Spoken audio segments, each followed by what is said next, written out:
Olá, galera. Eu sou Élica Takimoto. Estou aqui hoje com Luiz Sérgio. Bom, para começar, né, eu sou professora do Cefet, sou professora de Física do Cefet e estou agora pré-candidata a deputada estadual pelo Rio de Janeiro, pelo PT. E estou aqui ao lado do Luiz Sérgio. Luiz Sérgio, né, acho que muitas pessoas já conhecem, mas vai que você não conhece, não sabe um pouco da vida dele, eu vou adiantar algumas coisas. Pelo fato de eu estar agora pré-candidato a deputado estadual, eu acabo conhecendo pessoas mais de perto, em outros níveis, de uma forma assim um pouquinho mais profunda. E eu gosto de conhecer, de perguntar, de falar, como mulher, como feminista, de cobrar, se for o caso, entende? Então, eu estou aqui hoje. Luiz Sérgio ele foi vice-prefeito de Angra e prefeito de Angra numa situação assim, muito particular, porque foi a primeira experiência do PT numa prefeitura no estado do Rio de Janeiro. Então, ele vai falar um pouquinho sobre isso. Fora isso, o Luiz Sérgio ele é metalúrgico por profissão, e ele está no 5º mandato como deputado federal. E a gente assim, tem muita coisa a perguntar, tem muita coisa a falar com ele, porque a gente está vivendo numa época assim, esquisita, que a gente tem muitas dúvidas, né? As eleições estão aí, coligações estão acontecendo, e vamos aproveitar, estou aproveitando que eu estou aqui para fazer esse filme aqui, para mostrar aqui para vocês um pouquinho, para ele conversar um pouquinho com a gente. Luiz Sérgio, primeiro, né, primeira coisa, eu, como mulher, como falei, eu quero saber, né, eu fico cutucando o que o partido, o que o PT fez pelas mulheres. Hoje, eu já sei que houve muitas políticas públicas beneficiando, empoderando as mulheres, como, por exemplo, acho que considero um dos melhores, é o Bolsa Família, né, que o benefício era dado para as mulheres, nas mãos das mulheres. Isso faz uma diferença danada em N níveis. E aí, Luiz Sérgio, você foi vice-prefeito e você foi prefeito de Angra, lá por 1980, 1900 e blá, né? Ou seja, já passou um certo tempo. Aí eu quero saber, Luiz Sérgio, se você, lá naquela época, como prefeito, como vice-prefeito, o que você fez pelas mulheres nessa época? Élica, primeiro, alegria de estar aqui conversando com você. Imagina. Um quadro que enriquece a nominata do PT, o partido. Desse Obrigada. meu currículo muito rápido, tem dois fatores que eu tenho assim, orgulho. Primeiro, eu fui presidente do Sindicato dos Metalúrgicos em Angra dos Reis, um dos fundadores da CUT. Até hoje estou aqui com a camisa que é da Central e da Confederação Nacional dos Metalúrgicos, né? Mas eu fui líder da bancada do PT, no segundo governo do presidente Lula, e fui ministro da presidenta Dilma, a primeira mulher eleita presidente da República. Agora, o PT, desde a sua formação, é muito interessante isso, importante isso. Ele sempre focou esse lado de ter política para as mulheres. Vejam, o PT, antes da legislação eleitoral determinar que as nominatas para deputado e deputadas estaduais e federais ter 30% de mulheres, o PT já tinha determinado isso no seu Congresso. Que legal, hein? E o PT avançou mais ainda. O PT, no seu Congresso, determinou que 50% da sua direção partidária tenha que ser preenchido por mulheres. Então, no PT, as mulheres estão mandando.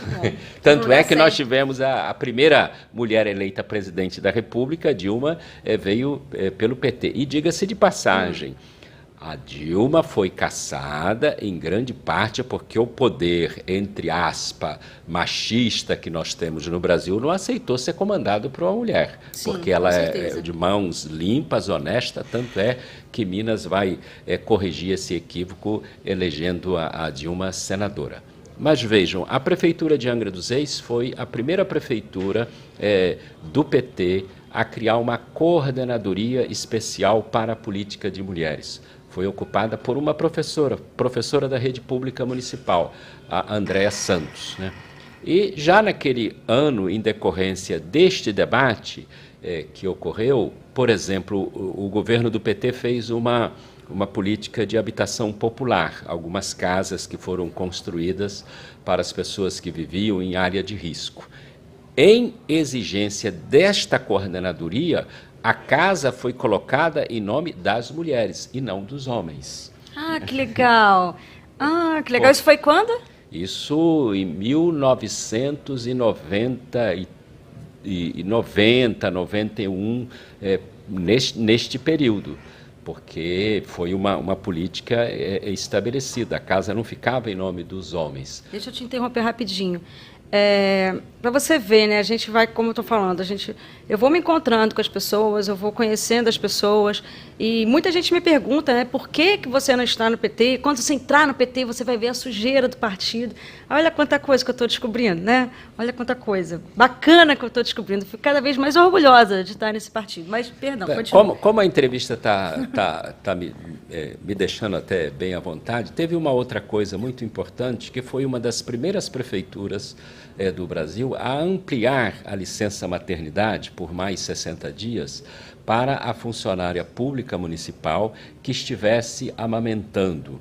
E ela tinha uma contrapartida, que era ir nos postos de saúde, no distrito ou no bairro onde ela morava, para participar, junto com a política que era construída de política para as mulheres, e nesse caso as mulheres grávidas, delas poderem relatar para as mães grávidas da importância da amamentação para a saúde das crianças. Então, nós mandamos um projeto de lei para a Câmara de Vereadores e aprovamos ampliando. E me chamou muito a atenção porque a pessoa que foi conversar comigo usou um argumento que era um argumento que não tinha como não se convencer, porque ela estava de blusa, assim, uma jaqueta, e na conversa, defendendo que tinha que ter um prazo maior, ela abriu só a jaqueta, e a roupa estava toda manchada de leite materno, e ela usou o argumento, enquanto o leite bom para a saúde da minha filha está aqui vazando, nesse momento provavelmente ela está mamando numa mamadeira, porque eu não posso estar próxima dela para amamentar, né? E essa professora se chama Leila, tanto é que eu fiquei com o nome gravado até hoje na memória. E nós então mandamos esse projeto e ampliamos a licença maternidade para as funcionárias públicas municipais. Eu acho que isso já se constituiu, pela luta das mulheres, uma legislação que é muito mais ampla, não é só para Angra dos Reis, acho que o Estado já implementou essa política também, mas ela surgiu de maneira prática no município de Angra dos Reis, quando eu fui prefeito da cidade. Muito legal, você vê que já tem um certo tempo isso, as mulheres sempre gritaram, né, mas agora eu acho que a gente está ganhando mais corpo, a gente está ganhando mais voz, então fazer isso lá, literalmente no século passado, né, mostrar que o PT já estava preocupado e olhando para as mulheres, isso para mim, nossa, é assim, com alegria que eu recebo essas informações que eu desconhecia. Agora sim, a gente, há pouco tempo, ontem, né, a gente viu a coligação e a gente está agora com Manuela como nossa vice, né? Você está no teu quinto mandato como... Foi deputado com ela. Foi deputado com ela, como deputado federal. Aí, quer dizer, é uma experiência e tanto, né? Quinto mandato como deputado federal, você deve ter história para contar. Mas a gente não pode se estender muito, então vamos vir para a atualidade. Certamente você tem coisas muito bacanas para dizer, mas eu queria saber a sua opinião, já que você é um político tão experiente, dessa que tem muita gente assustado, falando que agora a esquerda afundou e que não sei o quê. Saber qual é a sua leitura dessa coligação. Essa coligação é uma coligação que eu também, se fosse membro do diretório, teria aprovado. Primeiro porque vamos compor com uma mulher, mãe, experiente, foi deputada, combativa e jovem. Tem também esse ingrediente. Então, a Manuela é sempre uma pessoa alegre e preocupada com as políticas públicas, principalmente as políticas públicas voltadas para as mulheres. Eu tenho, agora... O que eu posso também relatar é que muita gente botou a camisa verde e amarelo, bateu panela, foram para a rua protestar e hoje está caindo a ficha de que elas foram manipuladas, porque a vida só piorou, né? O gás de cozinha aumentou, o salário não foi reajustado, o desemprego bate recorde. Então, ela verifica que o governo do PT, o governo do presidente Lula, da Dilma, estava muito melhor. e todo mundo quer o melhor de volta. E por isso eu tenho certeza que vai se mobilizar. A Assembleia Legislativa do Estado do Rio de Janeiro deixou muito a desejar, com pessoas presas, com denúncias de corrupção, com votações em que o verdadeiro desejo da população não se expressou de voto, e é aí que eu me entusiasmo muito também com a sua pré-candidatura a deputado estadual, porque eu tenho convicção que, conseguindo êxito nessa sua empreitada, o povo do Rio de Janeiro é que vai ganhar em qualidade dos debates e na coerência das propostas que você defende. Nossa, gente, olha, obrigada aí, Luiz Sérgio, receber, né, um elogio desse de uma pessoa assim tão experiente e que já olhou tanto para as mulheres, para mim é uma honra muito grande, viu? E só para terminar aqui, né, engraçado essa galera que bateu panela, parece que realmente eles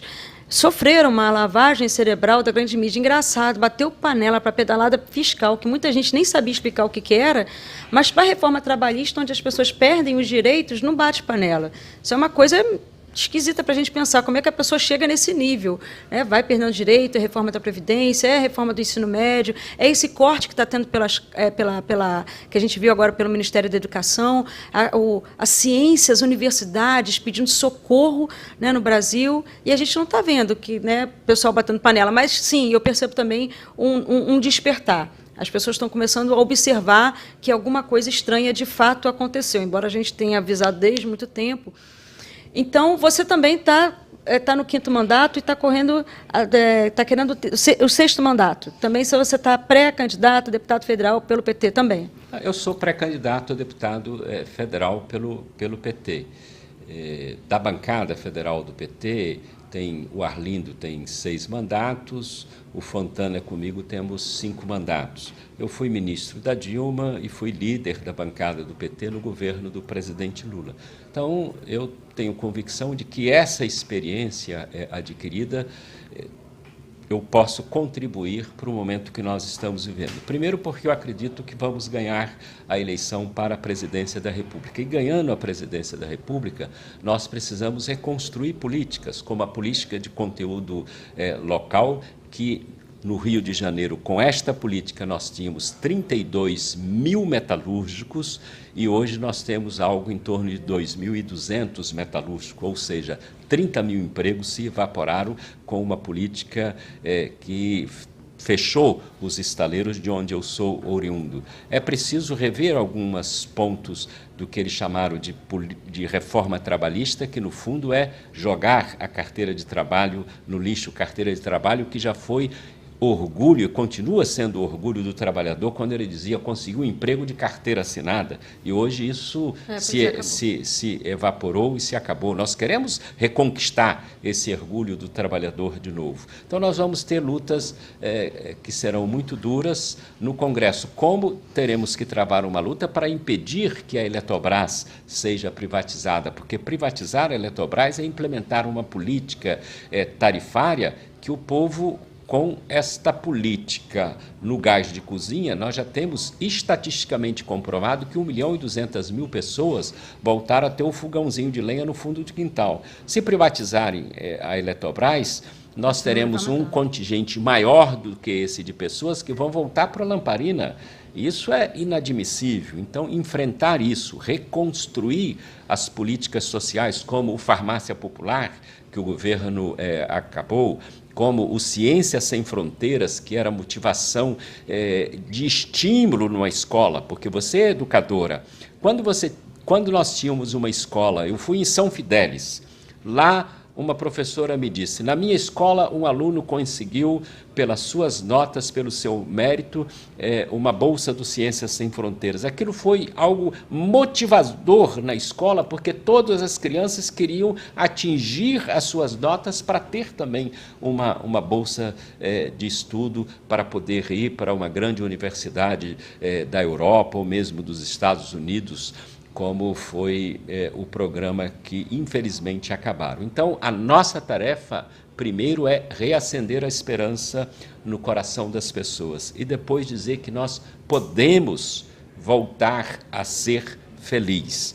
E se nós ainda não estávamos felizes do ponto de vista de realização de tudo que nós queríamos, como eliminar a desigualdade social, chegar ao pleno emprego, nós tínhamos convicção que estávamos nesse caminho e nessa direção. E agora eles fizeram uma curva tão violenta que a gente não está conseguindo enxergar horizontes com esta política.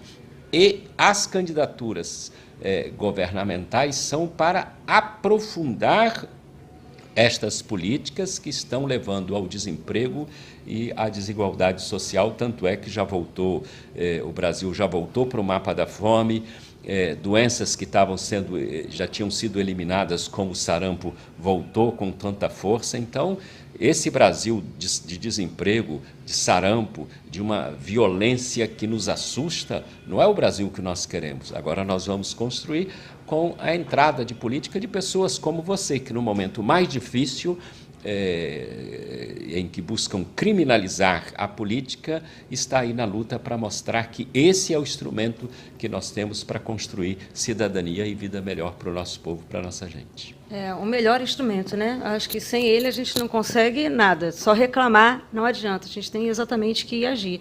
Daí a importância de estudar bem qual é o candidato, qual é a candidata, não só para presidente, governador, mas também para deputado estadual, deputado federal, porque um governador não faz nada sozinho, nem o presidente, né?